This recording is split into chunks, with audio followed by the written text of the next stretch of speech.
Bonjour, bonjour à tous. Bienvenue pour cette nouvelle édition du Carrefour de l'IMO, le Carrefour de l'immobilier.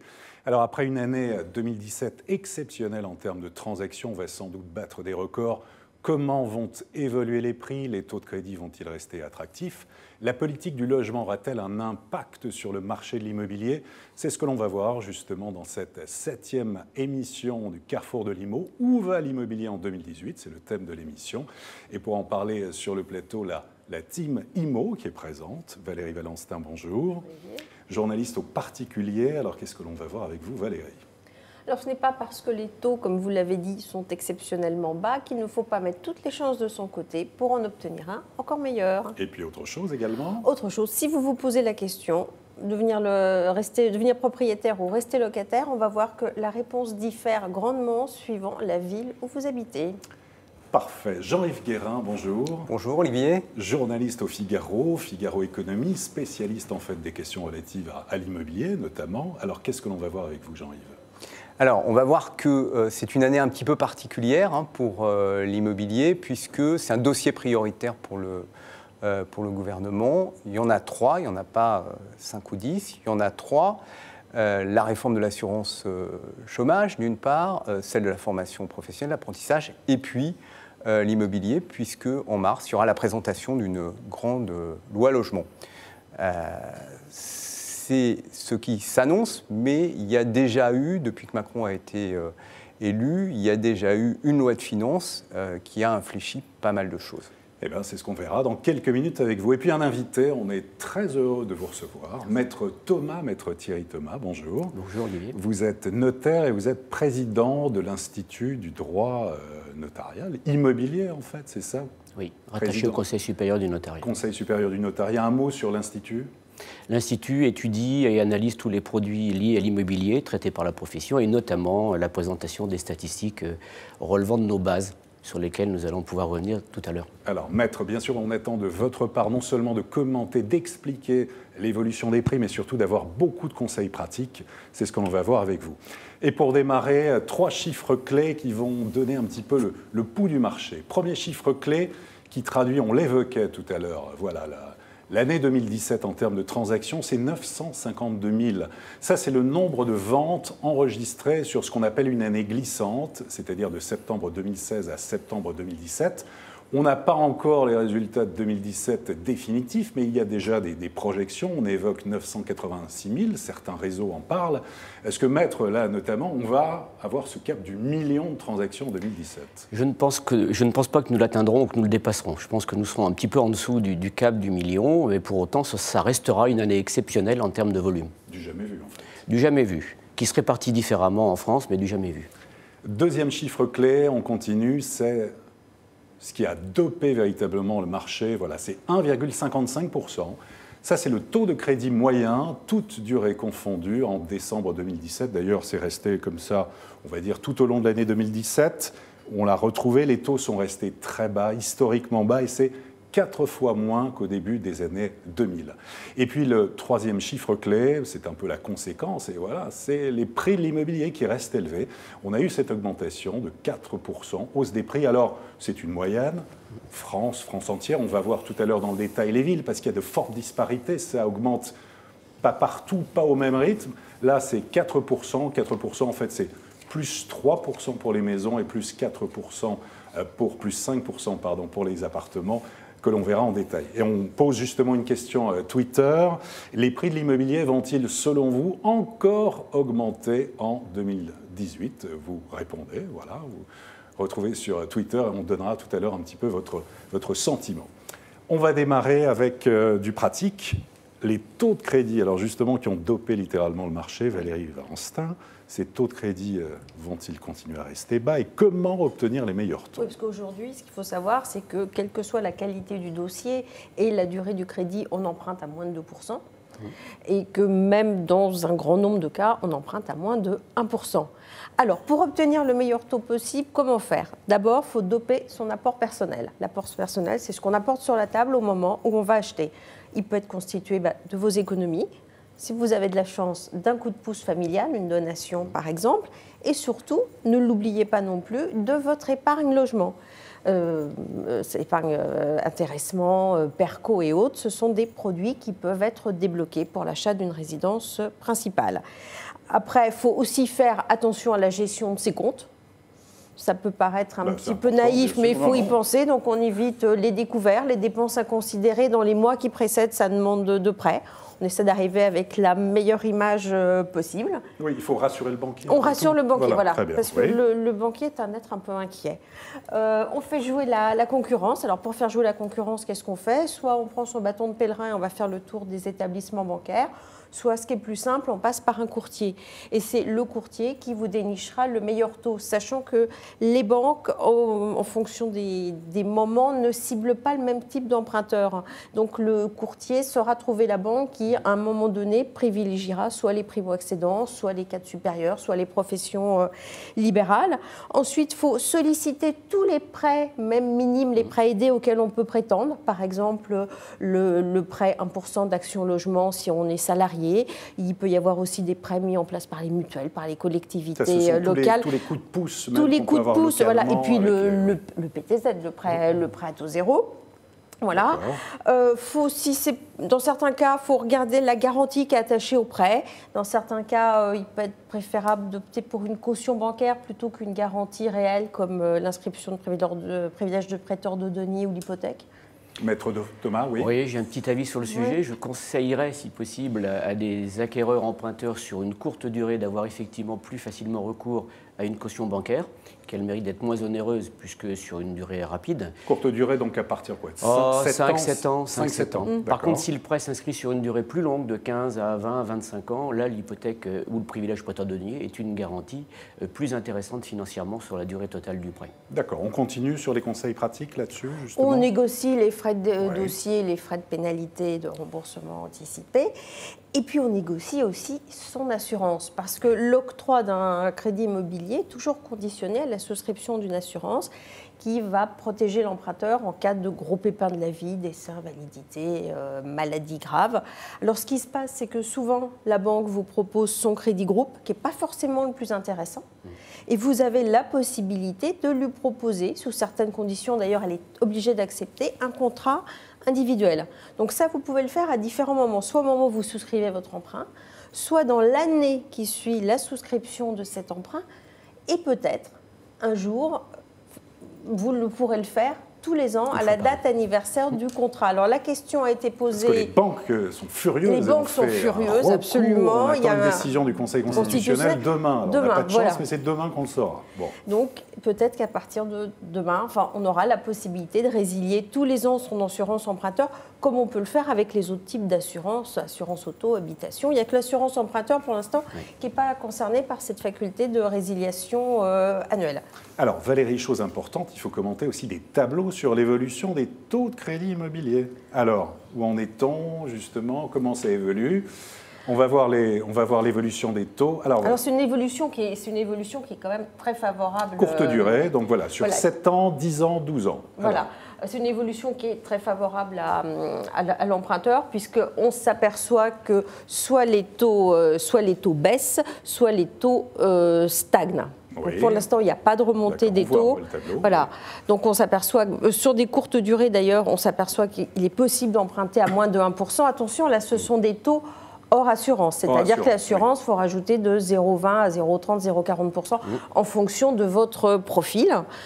Ça, c'est pour la courte durée. On peut maintenant montrer les durées plus longues, voilà. Et même de 20 sur ans, 25 20 ans. ans, 25 ans, sachant que la moyenne, c'est autour de 17 ans, je crois, de mémoire, des crédits immobiliers.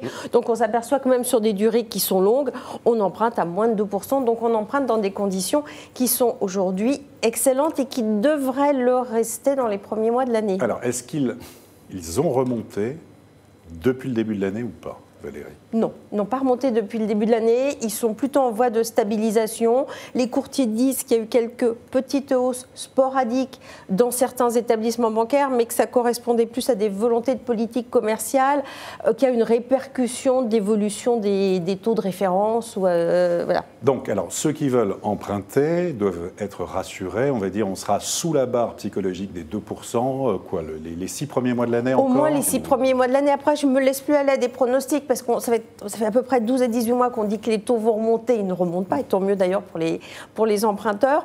Mais en tout cas, je pense qu'on peut dire sans trop s'avancer que pendant les 6 premiers mois de l'année, les taux vont rester à peu près à ces niveaux. Alors, on a une question de Yanis autour de l'assurance emprunteur. Combien peut-on économiser sur l'assurance emprunteur, effectivement? C'est plusieurs milliers d'euros.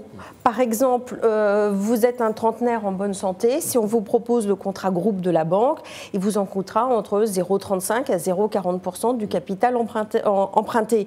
Si vous allez voir un contrat individuel, ce qu'on appelle la délégation d'assurance, vous pouvez obtenir 0,15 à 0,20%. Donc, en fonction du montant du prêt, ça peut faire des économies qui atteignent parfois plus de 6 000 ou de 7 000 euros sur la durée du prêt. Et Fabien demande, les banques vont-elles durcir les conditions d'octroi des crédits en 2018? Alors justement, pour l'histoire de l'assurance emprunteur, si finalement ça passe, elles vont devoir faire attention à leur marge. Donc, est-ce qu'il n'y a pas un risque aussi qu'elles durcissent les conditions d'octroi des crédits? Je pense que ça dépendra des établissements bancaires et là encore de leur politique commerciale. D'accord. Et puis, je pense qu'on avait un troisième tableau qu'on doit commenter aussi sur l'évolution avec les OAT, Voilà, l'OAT, c'est l'indice de référence qui sert aux banques à fixer leur taux de crédit. Donc, à cette OAT, sur cette OAT, elles appliquent une marge et on s'aperçoit d'ailleurs qu'il y a une corrélation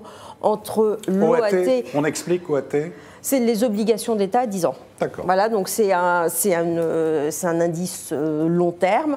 C'est sur des crédits immobiliers qui sont aussi à long terme. Et donc, on s'aperçoit qu'il y a une corrélation entre cet indice, l'OAT, et le taux des crédits immobiliers. Alors, l'OAT commence un tout petit peu à remonter, mais on s'aperçoit que pour l'instant... c'est la courbe jaune. Voilà, c'est la courbe jaune, pardon. Et on s'aperçoit donc qu'à partir de janvier 2018, il y a une légère remontée de l'OAT, mais qui, pour le moment, n'est pas répercutée par les banques. Parfait, merci Valérie. Donc, en tout cas, pas d'inquiétude. A priori, on va rester dans les conditions de crédit optimales, au moins pendant les 6 premiers mois de l'année. Après, avoir événement économique majeur ou pas, voilà.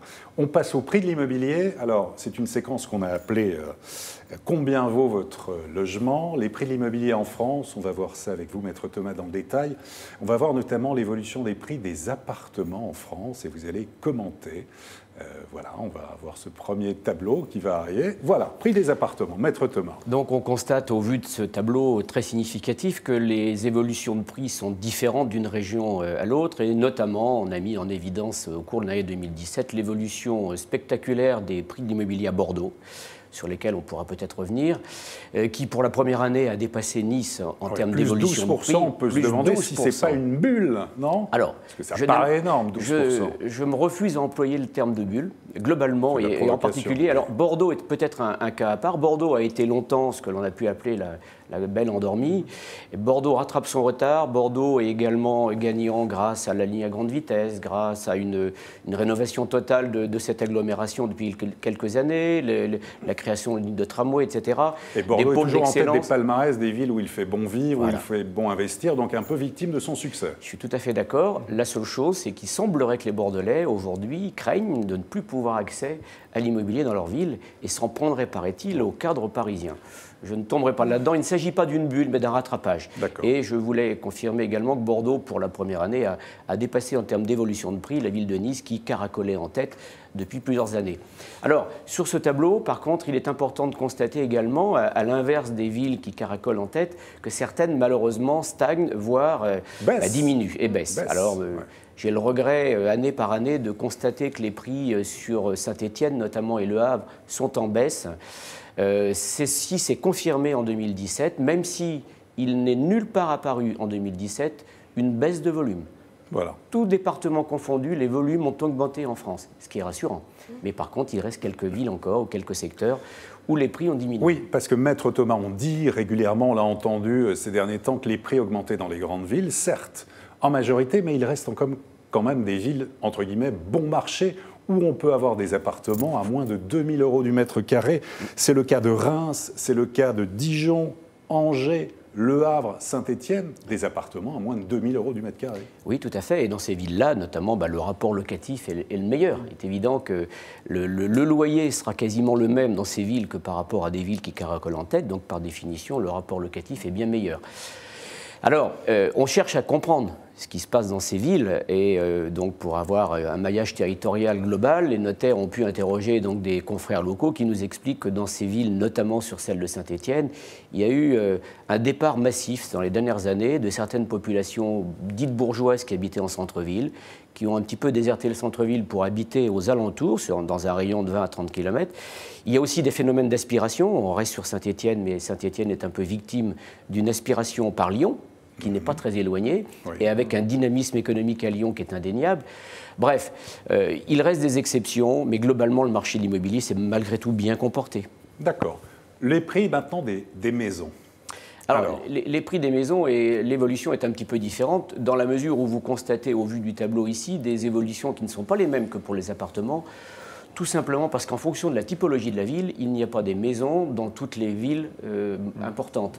Il y a des villes comme Toulon ou Lyon où il y a peu de maisons, alors que certaines villes, notamment comme Bordeaux, comportent majoritairement des maisons. On parle des échoppes bordelaises, qui elles sont classées dans la partie maison, et donc ces évolutions de prix se constatent. Et là, on voit pour Bordeaux plus 10%. Pour les maisons, là aussi. Là encore, le marché, globalement, à Bordeaux, il est indéniable de le dire, c'est très très bien comporté en 2017. Alors, vous avez fait aussi, en termes de budget, on va voir un tableau pour bien se rendre compte. Avec 80 000 €, qu'est-ce qu'on peut acheter? Avec 100 000 €, etc., etc. Voilà. Voilà, donc ce tableau parle de lui-même, si je puis dire. Donc, à titre d'exemple, on constate qu'avec 80 000 €, il est possible d'acquérir 2 pièces à Marseille ou Toulouse. Il est possible d'acheter pour 150 000 € un appartement de 2 pièces à Nice ou de 3 pièces à Rennes. J'arrête peut-être cette énumération, mais ce que l'on a démontré par ces tableaux est que d'année en année, par définition, dans les villes qui explosent le plus en termes de prix, eh bien, la surface pour le même prix diminue par définition. Très bien, on va passer maintenant à Paris, Paris Intramuros. On va voir l'évolution des prix de l'immobilier, on va voir la carte arrondissement par arrondissement. La voici, je vous laisse la commenter. Alors, sur Paris, tel qu'on le voit à l'écran, on constate d'année en année, et c'est particulièrement notable en 2017, que finalement, les arrondissements qui étaient un peu le plus en retard rattrapent progressivement leur retard.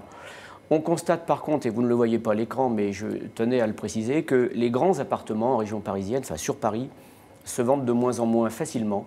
Il y a une tendance, compte tenu de l'inflation des prix et malgré tout d'un pouvoir d'achat qui n'évolue pas à la même vitesse, à constater que les appartements de plus faible importance ont plus de succès. Donc il n'est pas rare à Paris de voir des familles héritées d'appartements de grande taille, 150 mètres carrés voire plus, obligées de les diviser quand la technique le permet et de pouvoir les vendre en 2 ou en 3 parties indépendantes. Oui, et donc à Paris, on bat des records. En moyenne, on est à 9 200 € par mètre carré. En tout cas, ce sont les projections des avant-contrats pour Paris.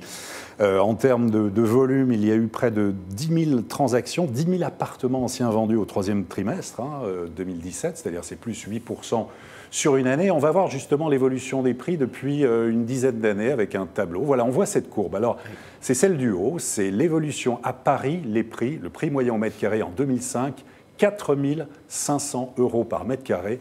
Et là, on va arriver quasiment aux 10 000 € du mètre carré. Vous voyez, en l'espace de 12 ans, les prix à Paris ont doublé. Je suis d'accord. Et je voulais rebondir sur le propos que vous venez de tenir par rapport aux avant-contrats qui nous permettent d'avoir une lisibilité sur les prix de l'immobilier. Oui, parce qu'on entend souvent, les notaires, il y a beaucoup de retard. Oui, donc je souhaitais rebondir un petit peu sur le sujet, parce qu'on entend des responsables de réseaux d'agences notamment dire que les notaires sont très en retard, y compris sur les avant-contrats. Donc là, je m'inscris en faux, sans aucune virulence bien sûr, mais les notaires inscrivent tous les avant-contrats qu'ils reçoivent. Les avant-contrats, ce sont les promesses de vente ou les compromis de vente. Je dis bien la totalité et pas seulement ceux que les notaires reçoivent eux-mêmes, puisque les notaires ensuite rédigent les actes de vente. Et les notaires inscrivent depuis quelques années ces avant-contrats sur une base d'analyse des chiffres qui nous permettent de pouvoir faire de la prospective à 2-3 mois, nous permettant de dire justement sur les premiers mois de l'année 2018 que certes les volumes vont sans doute se tasser, et que les prix vont avoir tendance à se calmer également. Se calmer, en tout cas. Voilà, merci de la précision. La question Twitter, justement, sur les prix, on nous indique que 84% estiment que les prix vont continuer à augmenter en 2018. On voit le résultat à l'écran. Merci en tout cas d'avoir répondu en nombre à cette question. On va continuer maintenant avec le volet politique. C'est important, quand on est particulier, on veut acheter une maison, un appartement. Quand on est investisseur, c'est bien d'avoir cette évolution des prix, mais que nous réserve la politique du logement d'Emmanuel Macron, Jean-Yves Guérin? Alors, avant de voir ce qui va se passer en 2018, on va juste revenir sur ce qui s'est déjà passé en 2017, parce que depuis l'élection de Macron, et notamment avec la loi de finances qui a été votée il y a quelques semaines, il y a des évolutions. Des évolutions d'abord pour les investisseurs. Le dispositif Pinel, celui qui permet de bénéficier d'une réduction d'impôt quand on achète dans le neuf et qu'on s'engage à louer son bien, il a été recentré. Ça veut dire quoi? Ça veut dire qu'il reste le même dans les très grandes agglomérations, ce qu'on appelle les zones A, A bis, B1, mais en revanche, il est amené à évoluer, à être supprimé. Alors, le gouvernement dit à être supprimé à partir du 1er janvier dans les plus petites villes et les zones rurales, ce qu'on appelle les zones B2 et C. Il faut apporter une précision. Oui. En réalité, il ne sera plus mobilisable pour ceux qui, fin 2018, n'ont pas signé le contrat de vente définitif avec un permis de construire qui, lui, aura dû être déposé au plus tard, au 31 décembre 2017. Voilà, pour les investisseurs donc, qui voulaient signer et qui voulaient faire un Pinel cette année en 2018, donc évidemment dans les zones tendues, ils pourront toujours continuer, bien sûr, ça s'est prolongé pendant 4 ans. Par contre, dans les zones B2 et les zones C, c'est-à-dire les zones rurales, on pensait que ça allait être supprimé. En fait, il y a encore 1 an de possibilité. On peut jusqu'au 31 décembre 2018 signer un investissement locatif Pinel dans le neuf jusqu'à la fin de l'année. À condition que le permis de construire, comme on l'a dit, ait été déposé décembre 2017. C'est une petite précision. Pour la plupart des programmes en cours dans les villes, donc c'est encore valable. Il faut juste quand même dire que ça veut dire que dans certaines villes, on a parlé de Saint-Étienne, on peut parler du Mans ou de Poitiers, ça veut dire qu'on ne pourra plus faire de Pinel et ça change un petit peu à terme après, sauf si le zonage est revu. Après, voilà. Alors, prêt à taux zéro, autre nouveauté?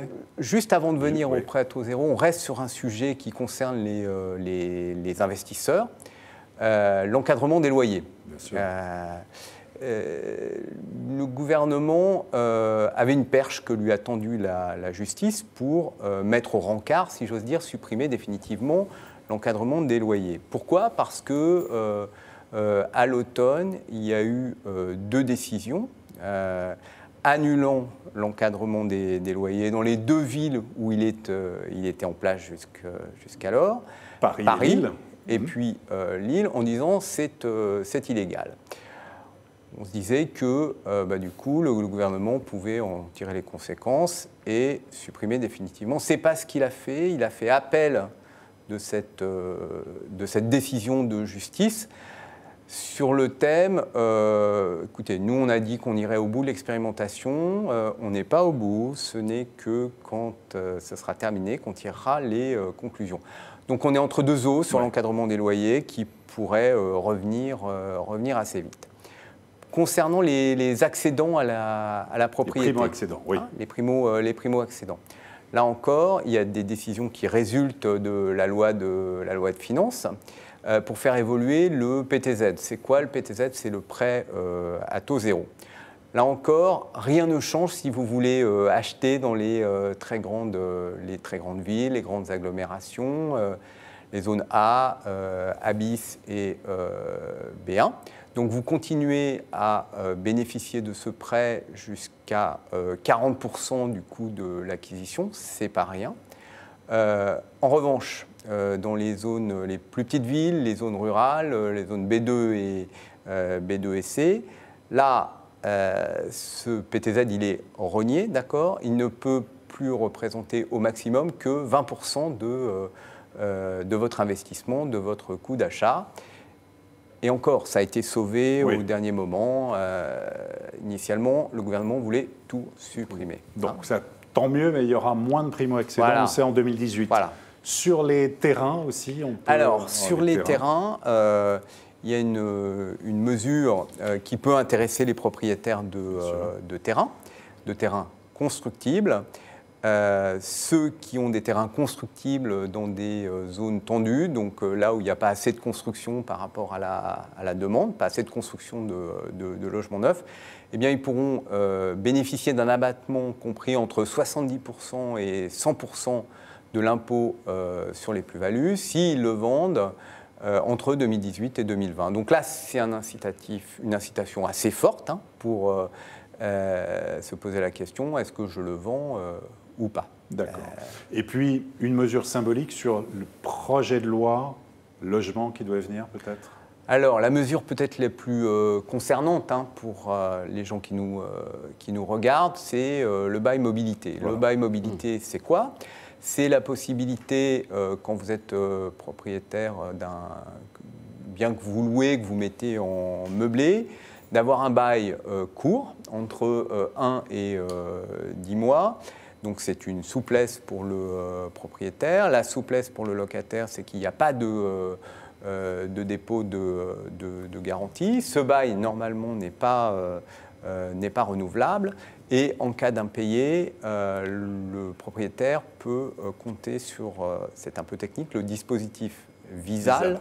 C'est une garantie. Alimenté par Action Logement, l'ex 1% logement. Très bien. Maître Thomas, sur ce bail mobilité ? Oui, j'ai un petit avis à rajouter sur ce bail mobilité que j'ai beaucoup étudié. On peut craindre malgré tout que certains bailleurs soient réticents à s'engager là-dedans, dans la mesure où il y aura un turnover d'occupants dans les appartements d'année en année, puisqu'à chaque fin des 10 mois, il ne peut pas y avoir de renouvellement. Donc on peut craindre que certains propriétaires soient réticents à y aller pour des raisons d'entretien des logements. De dégradation, etc., ou de paperasse aussi. Dégradation. Parce qu'à chaque fois, il faut rechercher, enfin malgré tout, il va falloir rechercher quelqu'un, signer des papiers, le gérer. Verser des honoraires voilà. On va passer juste à quelques questions. Merci, continuez. On sait que l'immobilier vous passionne et si vous attendez pour savoir s'il faut investir dans telle ou telle ville ou acheter une maison, un appartement, on est là aussi pour être le plus pratique possible et répondre à vos questions. Alors, quelques questions. Ici, là-dedans, un investisseur joue un rôle économique important. Pourquoi autant le taxer ? Pourquoi vous ne parlez pas de l'IFI, de la taxe d'habitation ? Véronique nous demande de combien en moyenne est le taux d'intérêt, taux de crédit en ce moment. On l'a dit, ça, Valérie, en ce moment. En moyenne, 1,55 et toujours inférieur à 2%. Voilà. Les taxes qui n'arrêtent pas de plomber le moral de nombreux investisseurs immobiliers, ça, voilà, c'est un petit peu le pouls. Qu'est-ce que vous en pensez aussi sur je ne peux pas, les taxes et la fiscalité ? Je ne peux pas aller contre ce qui est dit. Le regret, ce sont les taxes. Le premier des regrets que j'ai, c'est de ne pas avoir vu de réforme de la plus-value, puisque la plus-value vient encore d'augmenter de par l'augmentation des contributions sociales au 1er janvier dernier. J'ai aussi le regret de voir que on ne donne pas un statut réel d'investisseur à un investisseur immobilier. Nous demandons depuis des années est-ce qu'un investisseur immobilier puisse bénéficier d'un statut stable et réel. Or, à chaque loi de finances, on modifie un petit peu les règles du jeu. Oui, c'est très bien. Quant à l'IFI, si je puis me permettre, oui, bien sûr. On pourrait s'interroger quant à savoir s'il y aura quelques arbitrages par des propriétaires qui, je le répète maintenant, seront taxés par un impôt sur la fortune uniquement immobilière. Je ne suis pas convaincu, nous ne sommes pas convaincus du tout qu'il y aura un gros impact, mais il y aura sans doute quelques arbitrages par certains propriétaires qui s'allégeront de certains parcs immobiliers, peut-être. L'avantage, il sera l'impact, il est pour l'instant davantage psychologique que pécuniaire, parce que de toute façon, le périmètre, l'assiette taxable à l'IFI reste le même. Pour la partie immobilière. Pour la partie immobilière, donc de toute façon... Mais ça peut décourager effectivement certains d'investir, de continuer ou d'investir dans l'immobilier. Peut-être, mais pour l'instant, ce sera peut-être à la marge. Bon, alors, vous parliez d'arbitrage. Eh bien, justement, il est question d'un match maintenant, Valérie. On va parler d'un match. Alors, on se pose la question, certains... En 2018, faut-il rester locataire ou plutôt accéder à la propriété, devenir propriétaire ? De locataire. Alors bon, c'est un match qui a été un petit peu fait, mais on peut rappeler quand même justement les fondamentaux dans le domaine, locataire ou propriétaire. Locataire ou propriétaire, sachant que accéder à la propriété, c'est avoir un toit pour sa retraite, mais c'est aussi payer des impôts comme la taxe foncière ou des charges comme les gros travaux, les charges de copropriété qu'on ne paie pas ou qu'on ne paie pas en totalité du moins lorsqu'on est locataire. Et on s'aperçoit donc qu'il y a eu des études qui ont été faites et que la réponse dépend énormément des villes dans lesquelles le nombre d'années nécessaires Alors, pour que l'achat devienne plus rentable que la location. C'est-à-dire que je m'installe à Perpignan. Si j'envisage de rester 5 ans à Perpignan, j'ai intérêt à devenir propriétaire parce qu'au bout d'un an de location, je vais perdre de l'argent. C'est comme ça qu'il faut lire le tableau. Donc on s'aperçoit, sachant que la moyenne de changement de logement, c'est à peu près tous les 7 ans. Donc on s'aperçoit à peu près... Elle s'allonge un petit peu, elle s'est allongée d'une année. Elle s'allonge d'une année. Donc on passe à 8 ans. Donc on s'aperçoit que si j'envisage de rester longtemps dans mon logement, je peux avoir vraiment intérêt à l'acheter. Oui. Quelle que soit la ville, par exemple Paris. Paris, il faut rester 9 ans pour qu'il soit plus intéressant de devenir propriétaire que locataire. Donc, c'est-à-dire que je suis un jeune, je m'installe, j'envisage d'acheter mon studio. Ce n'est pas forcément une bonne solution à Paris parce que mon studio, je ne vais pas y rester 9 ans. J'ai intérêt à louer plutôt. Jean-Yves ? Ouais, sceptique.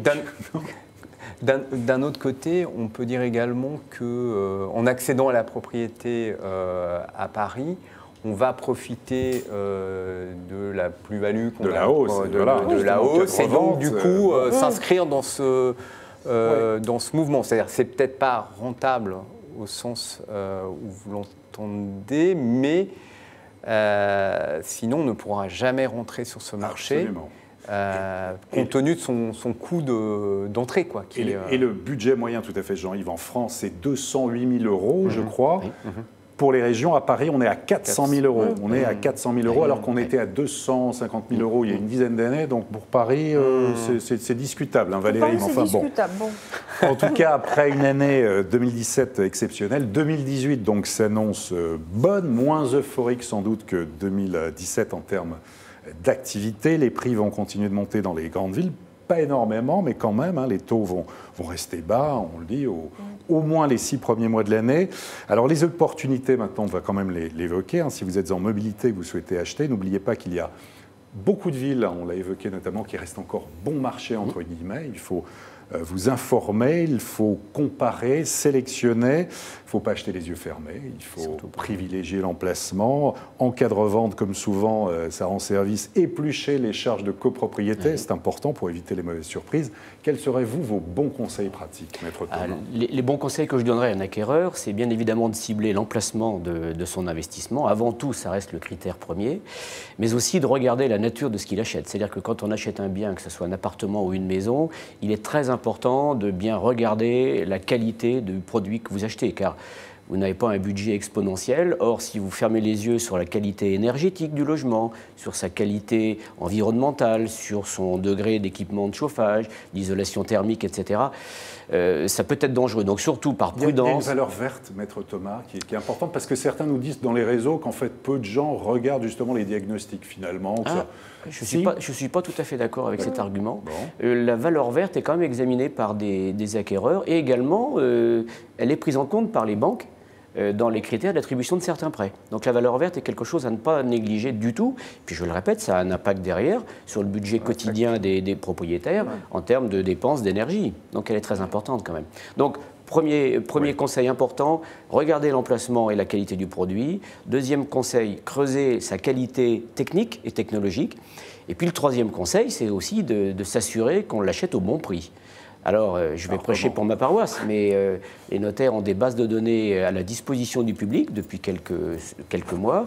Et puis, le notaire est visible et le notaire peut analyser la qualité du produit que le candidat acquéreur envisage d'acheter et donner un avis sur sa valeur. C'est très important. Vente aux enchères aussi, immobilière, important. Les ventes aux enchères sont un bon filon pour acheter des biens. Il y a des occasions et des belles opérations à réaliser. Là aussi, il faut surveiller le marché, se renseigner dans le quartier, etc. Mais il y a des bonnes opérations à faire.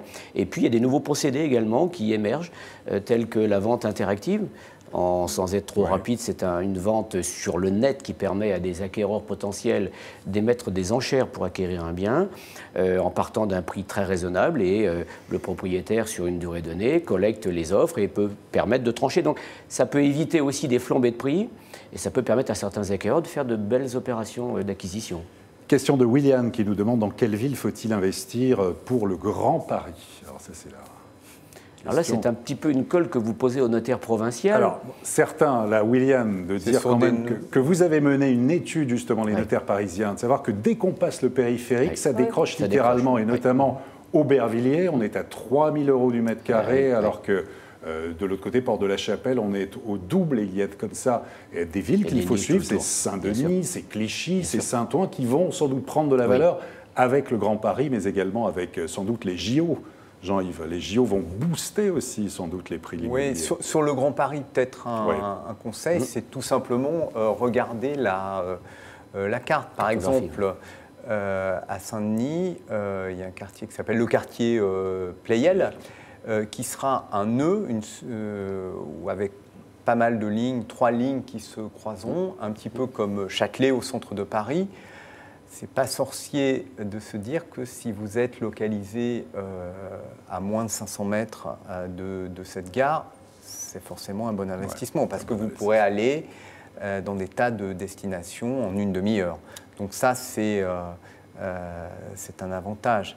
Et après, il y a un deuxième élément. Il y a des lignes dont on est sûr qu'elles se feront. Par exemple, les travaux ont commencé sur la ligne 15 Sud, qui va de Boulogne à peu près Champigny, d'accord, et qui passe par Vitry ou Bagneux, et pas par le centre de Paris. Là, on ne prend aucun risque à acheter à côté d'une station sur cette ligne parce que les travaux ont commencé, que ça ira au bout. Après, on attend une décision d'Emmanuel Macron pour savoir si il va confirmer que toutes les lignes prévues, il y en a 4, 200 km, 68 stations, 68 gares. Est-ce qu'il va confirmer ces 4 lignes? Pas sûr. Et puis, est-ce que s'il les confirme, il y a certaines qui ne vont pas être un peu décalées dans le temps, au lieu d'être livrées en 2024, c'est 2028. Et là, ce n'est pas la même histoire. Donc, le conseil, c'est d'investir sur la ligne dont on est sûr. Oui, tout à fait. La ligne 15 Sud. Et puis aussi peut-être un bon plan, puisqu'on parle du Grand Paris, vous avez actuellement au pavillon de l'Arsenal une exposition justement qui regroupe tous les projets de la métropole du Grand Paris. Il y a notamment 19 projets sélectionnés près des gares qui verront le jour. Donc ça vous donne une idée, il y a à la fois les maquettes, il y a les vidéos de ces programmes qui vont émerger d'ici quelques années. Donc pour un investisseur, c'est intéressant. Dernier conseil peut-être, Maître Thomas. Je me permettrais de rajouter que globalement, France entière, le critère des voies de desserte, des voies de communication, des commerces et des activités économiques est un critère très important pour l'investisseur. On l'a constaté dans l'analyse du marché 2017 et on le constate tous les ans, mais c'est encore plus vrai cette année. Là où les prix ont le plus augmenté, l'activité économique est là. C'est indéniable. C'est préoccupant par rapport à un problème d'aménagement du territoire peut-être, mais c'est indéniable. Donc transport, activité économique et commerce, c'est un critère important. Merci. En tout cas, continuez à vous informer, continuez à nous lire aussi sur le Figaro Immobilier, le Figaro, sur le site aussi des notaires. Vous allez voir défiler à l'écran, voilà, parce que l'émission aurait pu durer 1 heure, 2 heures de plus, on va passer toute la nuit. Mais bon, voilà, vous pouvez regarder tous ces articles qui sont en ligne du Figaro Immobilier. Il y en a eu énormément. Le particulier, bien sûr, Valérie Valenstein, bien entendu, à la une du particulier. Le prochain particulier, c'est la pierre. Est-elle toujours une valeur refuge? D'accord. Eh ben, je vous remercie en tout cas, à tous les 3. Valérie Valenstein, merci beaucoup. Jean-Yves Guérin. Merci Olivier. Merci. Maître Thomas, bon retour du côté de Rézé. Exact. Banlieue de Nantes. Et quant à nous, à très bientôt et rendez-vous en février pour une prochaine édition de Carrefour de Limon.